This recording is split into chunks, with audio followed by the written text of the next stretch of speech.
My name is Kenny Wilson, and I'm the President and CEO of Haven for Hope in San Antonio. My role as President and CEO of Haven for Hope has a bunch of kind of tentacles to it.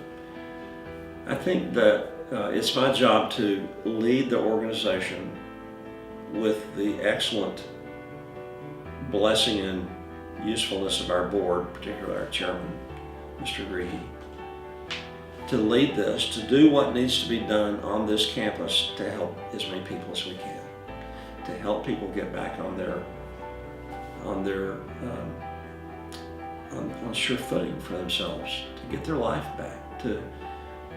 This coming Saturday we have a graduation, we call it a commencement, because they've left Haven for Hope, or are leaving, and they're commencing really a new life. It's exciting to be a part of that. So my job is to do the teamwork, the head coach work, to make sure that all of our assets and our people are directed in that way. I think I'm also the sort of, I guess I'll say the face of Haven for Hope, and it's not a very pretty face, but when something goes haywire, it's my number that rings, and I'm honored to be the face in those situations. I've talked with law enforcement, with federal agencies, with state agencies about issues, and I think that's my job, to stand in the gap and do what needs to be done for the organization. I've been at Haven for Hope for 2 years and joined as president and CEO. And the way that developed was from my prior career at Bank of America. Worked there many decades and had for a long time thought that if I could take what I had learned, not about banking so much, but about management and leadership and team building and problem solving, communicating, if I could take what I learned in that realm and apply it at a place that helped people who needed it the most, I would be interested. Just had thought about that for some years, and a phone call came, and here I am. I wasn't ready to end my banking career, but I felt almost a duty to come do this. It's a fabulous work, and I'm proud to be here. I can talk for hours and hours and hours about Haven for Hope. It is the most magnificent, complicated, interesting place I've ever seen. And I've seen in a banking career, financing businesses and acquisitions, I've seen a lot. I've never seen anything like Haven for Hope. And what is interesting about it is we have every day, that's not an exaggeration, every single work day, weekday, we are having discussions with someone from another city in the United States. And they all say the very same words. They say, we have a serious problem with homelessness in our city. We fear it's getting worse. We've looked all over the United States and we haven't seen anything like Haven for Hope. We want to come see it. And they do. They come. Droves of them, delegations. One city sent 10 different delegations. Another sent 2 delegations of 50 or 60. They come, they're talking to us every day, and often they'll come and stay 2 days. And we say, we're not here to tell you what to do. We're not saying Haven for Hope is the way you ought to do it in your city, but we're happy to share with you what we do and how we do it, and the obstacles we encounter and the challenges that we face and what we're thinking about now for the future. And we share, and there have been a few cities that are working right now. There are a few cities, I should say, that are working right now to emulate Haven for Hope or parts of it.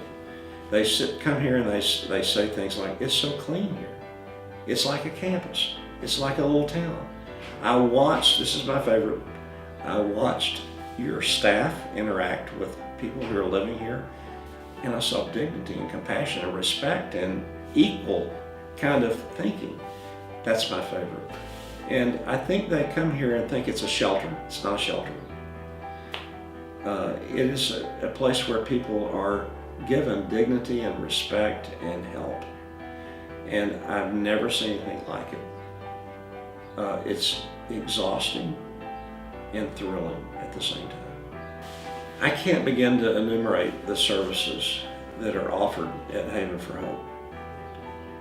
We've only been open 8 years. I've just been here 2 years.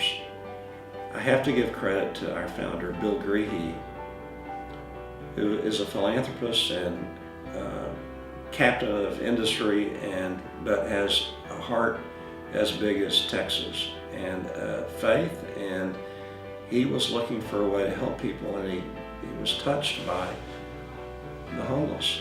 And so he and some others traveled the country to see what is going on. They came back and didn't copy one place or another.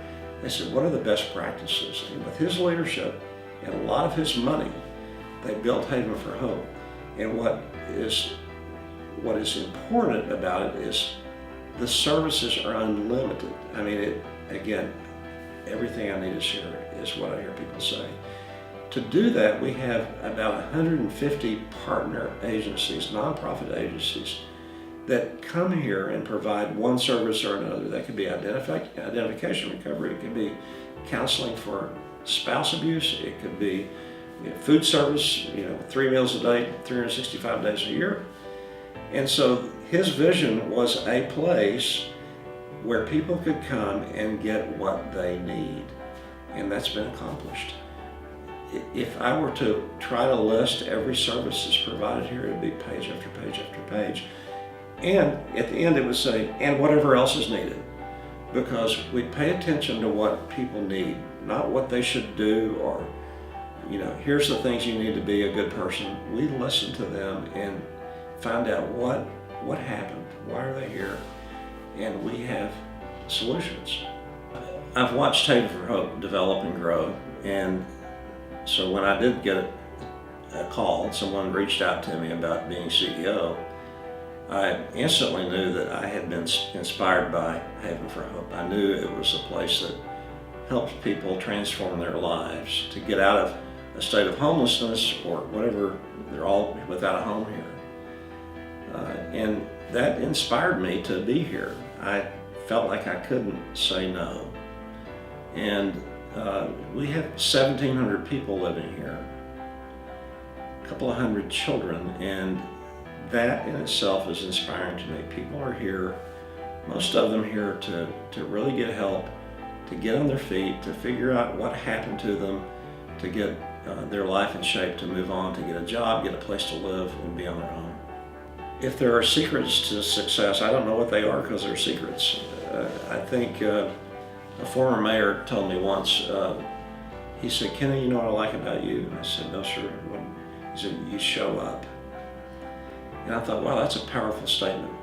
And showing up seems kind of mundane or elementary, but it's important to show up and be present, be involved, get in the weeds.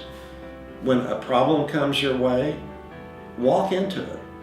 Don't hide it, don't deflect it, don't procrastinate on it. Get in the middle of it and solve it.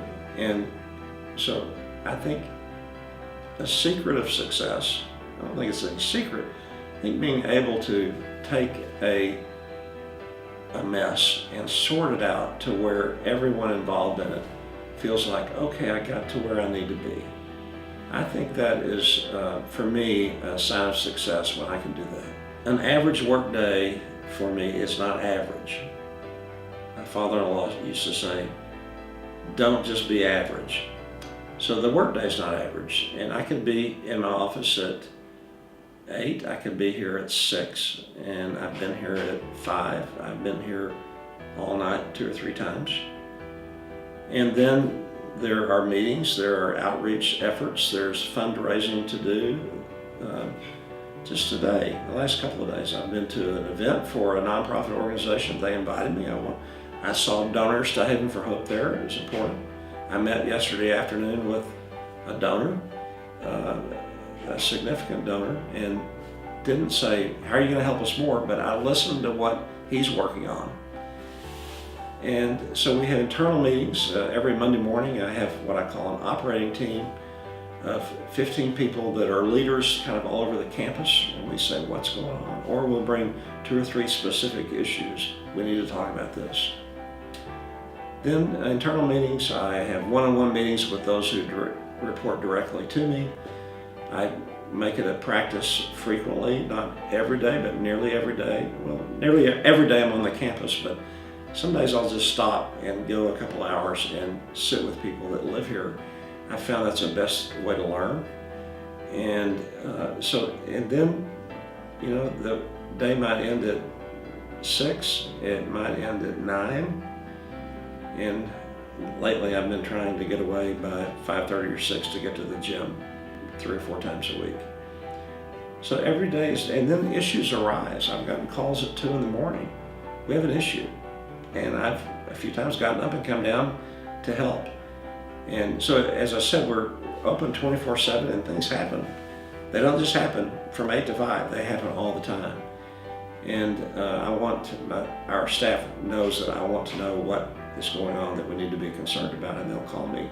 And they know that don't hesitate to call me at 3 in the morning. I want to know. I had a hard time convincing them of that, but I think they're clear on that now.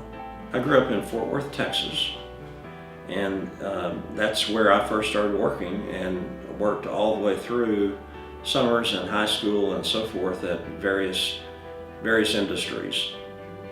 A wholesale florist, sheet metal shop. I did some welding, learned to weld in the summers I was in college, and so started working at a young age and haven't stopped, and don't intend to, frankly. I first started working when I was, I think, 12, and that was doing some yard mowing for neighbors. And then I got a real job at 14, which was legal at the time, at a hamburger takeout place. There was no place to eat inside. It was just a little bitty building called the Whip-A-Dip. And I made hamburgers. And I made it, cleaned the grill and so forth. That was my first job. From 12 years old on, I've worked every day. I've never been without a job. I encounter people that have lost their job and have a hard time finding it. I've not, count your blessings. Fortunately, I haven't been in that aspect.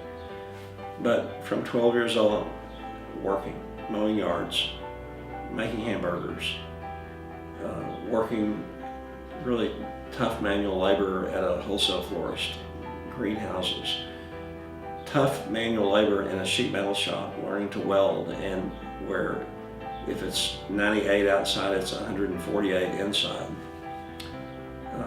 And then college and working through the summers and holidays on there. And then after that, a friend of the university where I attended hired me to work in his construction company. He had financial troubles, and that I could see that wasn't going anywhere. So I went to him and said, what you have me doing isn't working for you. I'll find something else. I was too young then to be as scared as I should have been, I think about now. And I said, you've got a shop that you need a welder, let me be the welder. He said, okay. And so I was a welder, college graduate, and was welding, trying to figure out what I was going to do next. And that's when it led to a job at a bank. And I didn't know anything about banking. So I started in kind of their marketing department, and then became a lender and moved to San Antonio, and so progressed through Bank of America or some predecessor thereof. And I worked for there, as I said, decades, but and sometimes say, you worked there that long? And my response to that is, I worked there that long, but I had many different jobs. And so I would pay attention about what was available, and more usually someone would come to me and say, we need you to do this. We need you to move to Houston. We need you to move back to San Antonio. And so I worked a long time at one place, but I never felt like it was one place because it was big. There were many businesses within that organization, and I worked in many of them.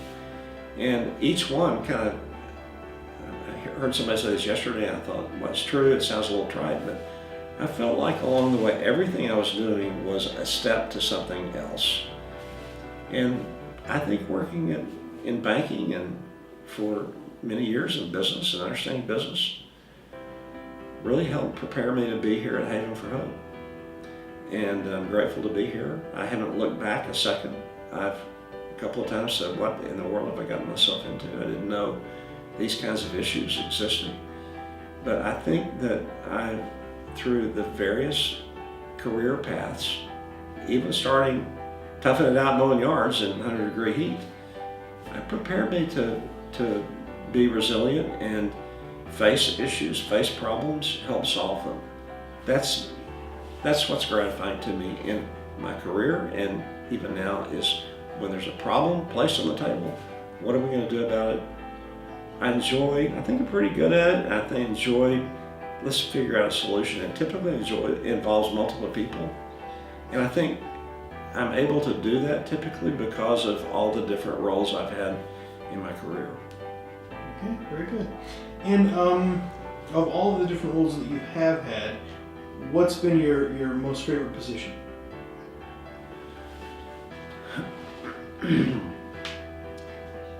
I've had career positions and that pay me, and then kind of volunteer positions.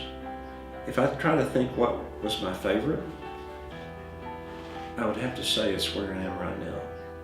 And I don't want some of my past teammates to say, well, that makes me, as I think about it, everything I've done has led me to get to the next step, and I feel unqualified in some ways. I'm not a social worker. I've had to kind of pick up on the jargon and all the acronyms and what they mean. But I really believe I was prepared to come into a business that is complicated and has many issues that arise and help a team figure it out. And I would say that at Haven for Hope, it's been at times very exhausting because it never stops, but at the same time very gratifying. I told somebody recently, people come up and say, you changed my life, Haven for Hope. You saved my life. I was lost and now I know what to do. I never had a bank client tell me that. And so it's very satisfying work, but it can be exhausting. We have to pay close attention to our staff. We do this very deliberately because they're taking care of people that are having a hard time. Every one of them. As I said, just becoming homeless is traumatic in itself. So our staff that works with those individuals, we have to be real careful about them to make sure they're taking care of themselves, they're not overworking, because a lot of what they're dealing with is traumatic for that individual with whom they're working. And there's science about this, that can bring up trauma in their own lives and they can relapse. I'm not talking about alcohol or drug relapse, but they can relive the trauma of the past because of trying to help someone. We have to pay close attention to that, and it's a real deliberate effort that we exert and think of every day. I can't tell you that I had strong goals when I began working as a teenager. It was to get a paycheck to, do whatever I needed to do, and then it became some of saving for college, and then it became planning to start a family, and so I never had a goal. I think I want to be a millionaire by the time I'm 32 or something. I've heard people do that and achieve it, and I think I was kind of more in the moment than thinking about what I want to do because of something out on the horizon. I spent a long time with Bank of America and their wealth management division called U.S. Trust. I grew into that business. I'd been a commercial banker and so forth. I grew into that business because I was inspired by and enjoyed the client relationship. When you're managing wealth for individuals and families, it's a very personal business. It's a very relationship-oriented business. and you have all the money management and the kind of the scientific part. But I really was inspired by and enjoyed the development of relationships with families and helping them overcome obstacles, and frankly helping our organization overcome obstacles with family. Maybe they didn't like the way things were going, and I was called on many times to come help fix a situation. I enjoyed that. It was very satisfying, inspiring to me to tackle a problem and get it to a resolution where everybody came out in a great way. I said earlier to you that I kind of work for the moment. I didn't say that to say that's the preferred way. Planning certainly has to be a part of it. And I think we have too many people in America that have not planned. I think it's a challenge for us going forward, where people are going to retire or not be able to work anymore. And because of a lack of planning and a lack of discipline, have gotten themselves into a jam. I did, at a later age, past the teens and 20s and 30s, began to realize the importance of planning. I saw situations where planning wasn't achieved. A book that was influential to me years ago was Stephen Covey's Seven Habits of Highly Effective People. One of the concepts he talked about in that book regularly was this: begin with the end in mind. That stuck with me. So I think I've learned more about, you live in the present, you be present for people, but you got to think about the end in mind, both financially and kind of what do I want my life to look like. Covey did say, what do you want on your tombstone? And I've thought about that. So I think I didn't start out as a teenager thinking about, okay, this is what I want to be an astronaut. I want to go to school 18 years to get there. It was a lot of it kind of accidental for me, and hard work.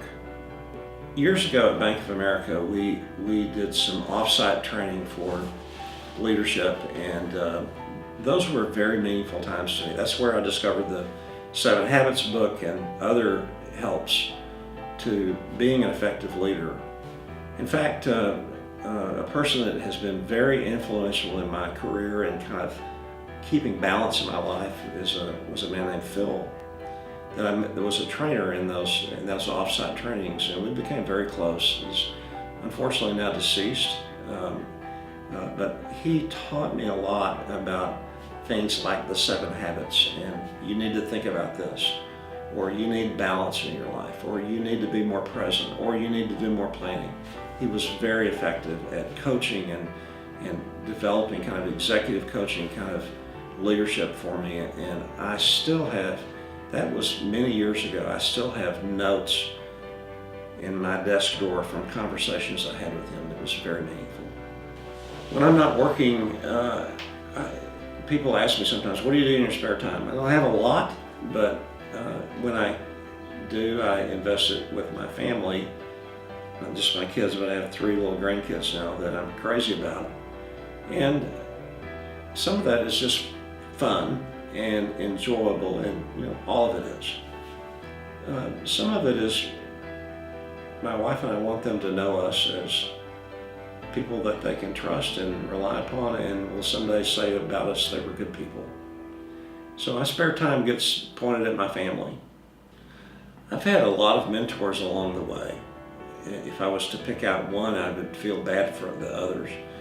And I got an idea several years ago, from one mentor, and I formed a board of directors, a Kenny board of directors. I didn't tell anybody,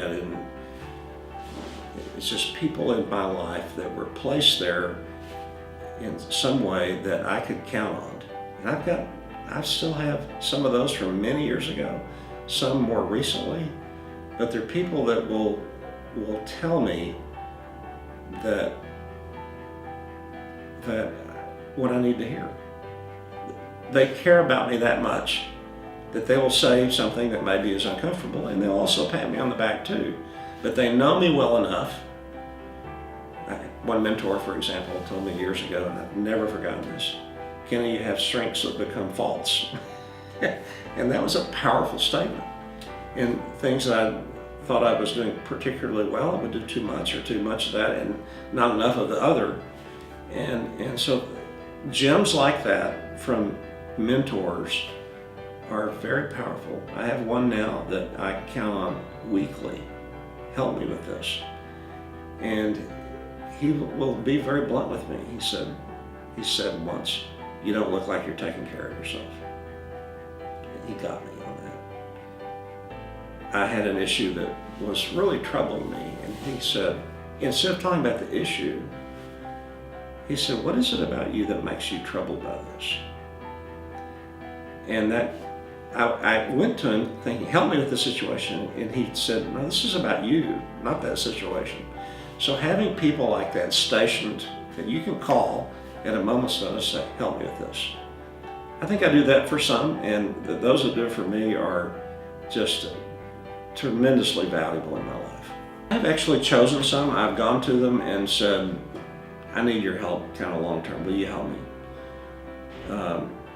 Some evolve just by where we were in our careers or what have you.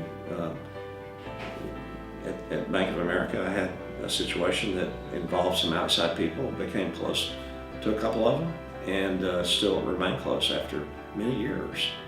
So they happen. I have been deliberate many times, particularly in a meeting where a bunch of people, I'll pull a person off to the side that is a teammate, but I will say something like, I trust you to be honest with me.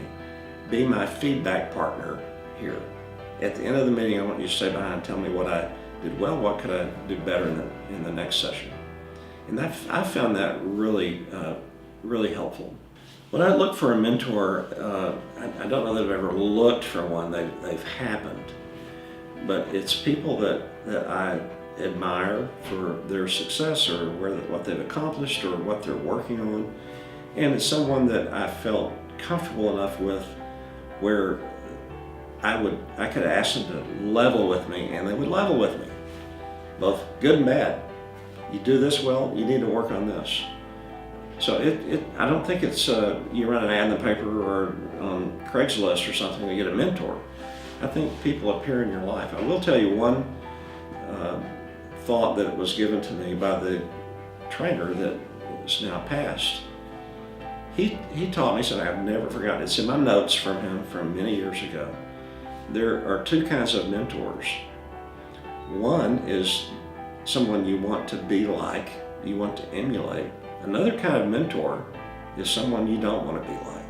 I've had a couple of bosses over the years that kind of drove me to the ledge on the building, but I knew time would take care of it, and it was useful for me to sit back and say, what that person is doing is instructive to me to avoid that.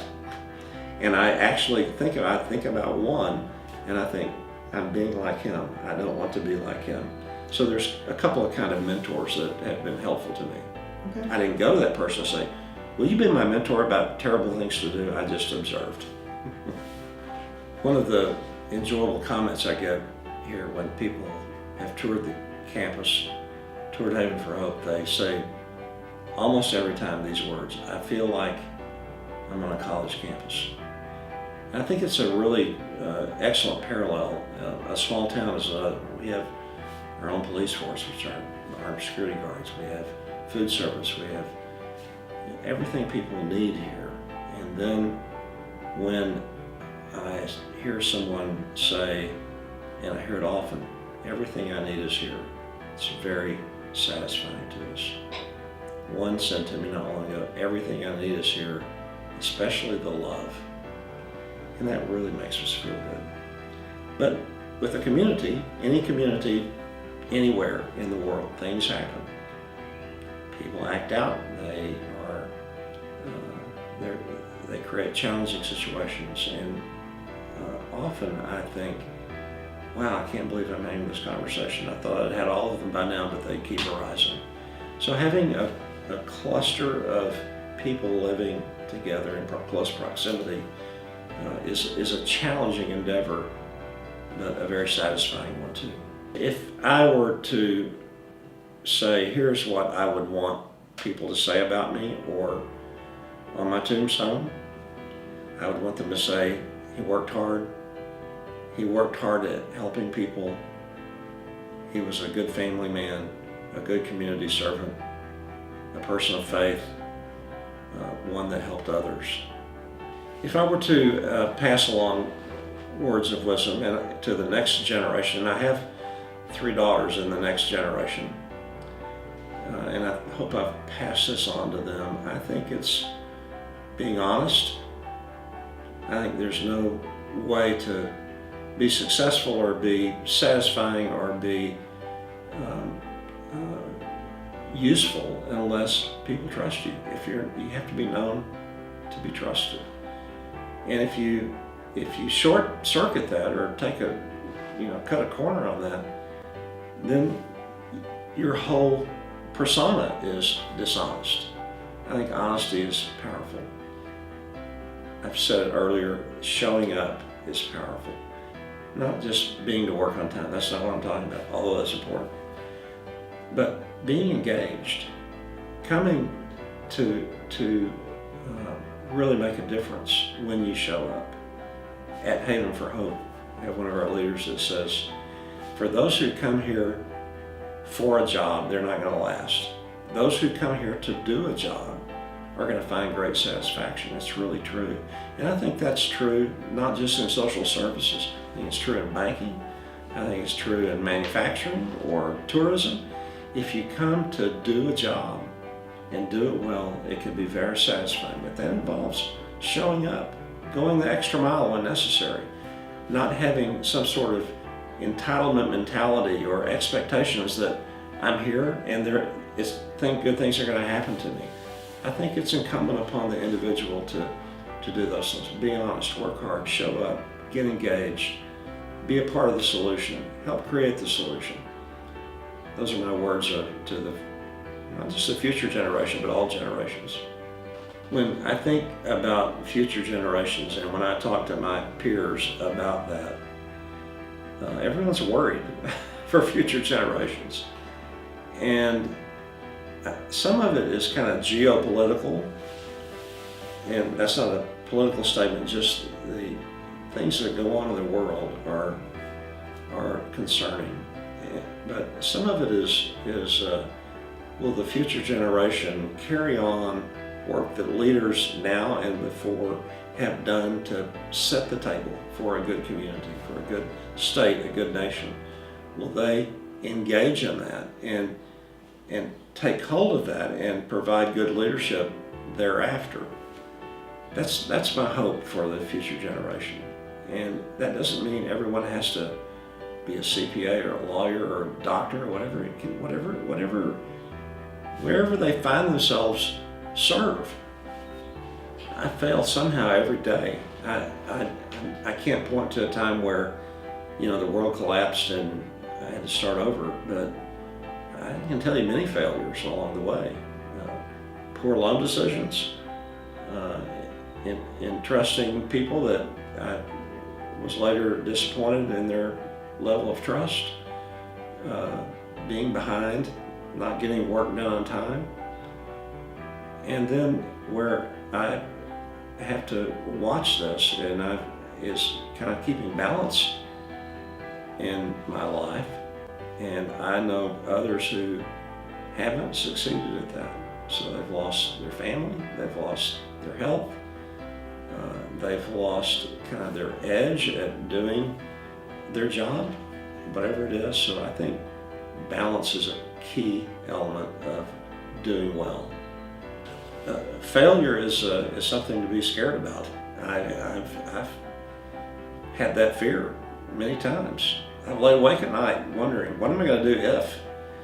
And I don't know of anyone who says, oh, I think I'll fail and that will be good for me. I think it is good for people. I think I've never lost a job or anything like that. I've never been addicted to anything and failed in that way, or I've never cheated on my wife. But you know, I think what people worry about a lot is failing financially and failing as a leader, failing as an employee. And I have, in the past, I've gotten better. I've struggled with the worry about failing. I've lost many nights sleep thinking, what if, what if, what if? And I kind of know now that was kind of silly, because it doesn't contribute to anything other than make you wary, which works against whatever it is you're trying to do. So I think the fear of failure can be debilitating. And I grew up learning the song, Count Your Many Blessings. And I think when you see that worry come up, count your blessings. And some of the blessings are the way you've been made and been wired to deal with issues and face the failure or the potential failure, face the storm and head into it. Don't divert your attention from it. I've had moments of failure. Maybe I took it harder than I should have. I've been given that advice by some of my mentors. Like, what bothers you about this? Well, I don't want to fail in any kind of working relationship. And I had a pretty tough annual review several years ago. I'll never forget it. And it was what I needed to hear. They didn't want to get rid of me. I mean, it wasn't that, but it hurt. And then so moments like that, I back away and think, you know, there's an element of truth in that. And so I think failures are sort of a navigation point. You hit a wall, or that's not going to work, or I'm not going to fit there, or whatever. I think it's an opportunity to get better. When you're in that moment, it's kind of hard to see it as an opportunity, but it is. I mean, and so count your many blessings and think, all right, how are we going to deal with this? And I think failure moments are muscle building opportunities to get better, to get stronger, to learn from it, to rechart your course, and not even like I need to move or I need to change careers, but even like, how do I need to be with my boss, with my peers, with my clients, with my customers? How do I need to be? So moments of failure are an opportunity. It hurts, it can be debilitating, but it's an opportunity to learn. If you were to ask me what I enjoy about my work, it's a hard question to answer. I'm inspired daily by those who live here and who are working hard to sort out their life. They come to me, I can walk to my car and someone will stop me. This happens every day in some form, some usage of words. Thank you for saving my life. They're not talking about me, they're talking about Haven for Hope. So I'm inspired by that. That's why we're here. That's why we do what we do. What is particularly satisfying to me is the employee base that works here, our staff. We have 265 employees. They're fabulous. I have a leadership team that I sit in meetings with them and I'm just awestruck by their intelligence, their training, their desire to do a good job, but mainly their compassion. And I think that if you were to ask me what do I enjoy most, it's those moments when I see people that can be doctors or lawyers or astronauts or whatever. They chose a career of helping people, and they do it amazingly well. I'm amazed by it every day. Grateful for these people, and I've never worked with a more effective team than we have here at Haven for Hope. I grew up in a great family. I was the first in our family. I have two sisters. I was the first in our family, including my parents, to go to college. I had a good family. They loved me. I see situations now, families that have dysfunction, abuse, neglect. I had none of that. I had a safe place to live, and parents that love me, and parents that I miss, and even though they've been gone a long time.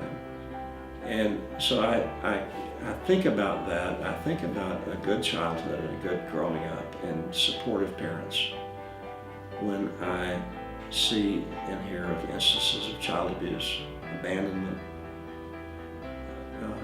and often people will say to me here that are living here, "You don't know what I've been through." And I have to say, I really don't. I had a good childhood. I have nothing to go sort out about that. I've never been addicted to anything. I've held a job every day of my life since 14. And I don't know what they've been through. The good thing about that for Haven for Hope is we have individuals, about 25, that we call peer support specialists that have lived through addiction or loss or trauma or suicide attempts or whatever. And when someone says to them, "You don't know what I've been through," they can say, "Yes, I do." And that's a very valuable position we have here at Haven for Hope. The best day of my life that is an easy one for me is I've had many, many good ones. Birth of children, birth of grandchildren, graduations, daughters who made all-state choir and band and valedictorian, and proud of my kids. The best day of my life was July 13th, 1974, in a little town in the Panhandle of Texas, Sudan, Texas, where I married Sharon. And we've been married since then, 1974. I should know off the top of my head how many years that is, but I'm not sure. 43, I think. I've always been a person of faith. I may not kind of wear it on my sleeve like some do, and that's fine. I mean, I'm not saying you should or shouldn't, but I felt that faith has kind of preserved me in situations. Even at the bank, I hope that if you were to interview anyone at Bank of America, they would say, "Yeah, he's a person of faith, but he didn't kind of shove it down my throat at the same time." Here at Haven for Hope, one of our leaders, I heard him say recently, I made him repeat it a couple hundred times, "God is in this place." And I looked at a scripture yesterday in the New Testament in Hebrews that says, I'm going to memorize this, it says, you are closer to God when you're helping His people. And so Haven for Hope is faith-based. Bill Greehey, our chairman, will tell you that. Spiritual recovery helps other kinds of recovery. So for me, I didn't come here until I asked the question, is faith a part of this? Because I didn't want to be a part of something that way. It is fully a part of it. We can't proselytize, we can't make someone do something that's illegal because we have funding from yours. But I think it can drive me individually, and I'm telling you, we see acts of God here. I'm not one to say typically, well, God did that. But I've seen success stories that you couldn't attribute it to anything else. So my faith comes with me every day, and I'm thinking about it every time we have an issue of difficulty or an issue of opportunity. And I think every person that lives here, every person that's poor, is a child of God, and we need to treat them as such. Thank you, appreciate it.